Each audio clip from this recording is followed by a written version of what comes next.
too easy to overload, 'cause life is an open road. Hi, we're back with Nick Russell and Just a Gypsy here on RV Newsnet at RVNN.TV. I'm Dave Dufour. We're going to talk about our destination for the week, and it is the Mid-America Windmill Museum. Something's blowing at the Windmill Museum. What is it? A lot of history, a lot of tradition. That's cool. Well, let's we've got some pictures that are going to kind of go by, but tell us about this museum. I did not know this, but it is just a hop, skip, and a jump away from us here in northern Indiana, in Kendallville, Indiana, right in your backyard. Which is that's just sort of like the left eyebrow of Fort Wayne, I think, if you look at it on the map. So tell us about this. Tell us about this museum.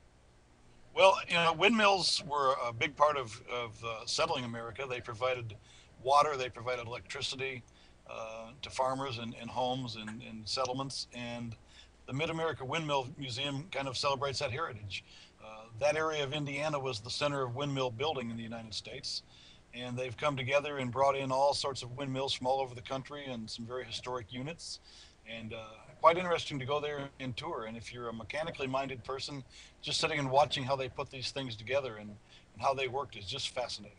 Now, are they still making them there? Is there still a factory building these things down there or not? I believe there's still one factory either in Indiana or Michigan that are building them, but not as many nearly as they used to. Of course, you get out west, you see the big wind generators now, the big white wind generators. Right. Well, that's massive instruments, but they don't do those up. Right. Well, we still see windmills here. I mean, the farms still use them. Obviously, it's a cheap source of power for certain purposes on a farm. Right. And now out here in the west, they're everywhere. This windmill we're looking at right now is quite an interesting one because it's designed to collapse inward, like in the position it is now, in strong winds to protect the vanes from being torn up.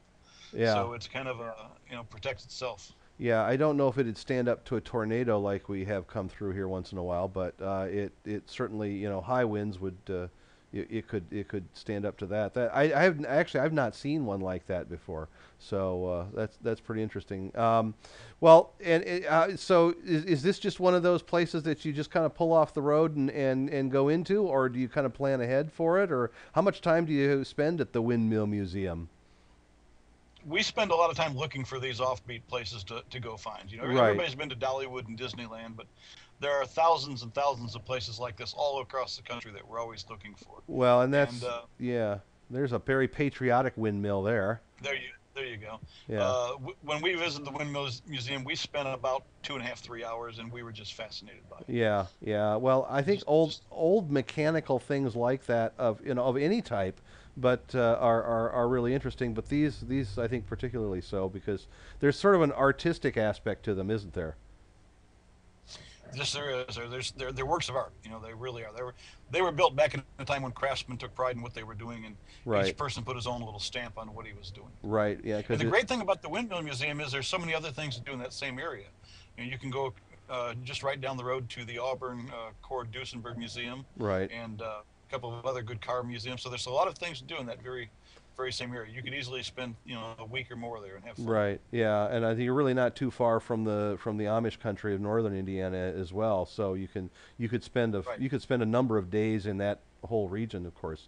So easily. Well, thanks for sharing that with us. That's another one for the list of places that you got to see here in America. Add it to your bucket list. Add it to your bucket list. That's right. We'll be back with more on wait a minute. We'll be right back with. I was thinking of something humorous and then I lost it. We'll be right back with more of Just a Gypsy with Nick Russell. So stay with us.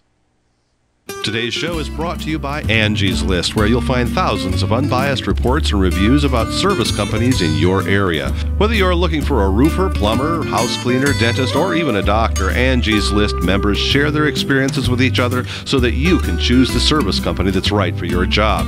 Companies can't pay to be on Angie's List, and the reviews come from people just like you who have had experience with the companies mentioned. To find out more, go to RVNN.TV and click on the Angie's List ad.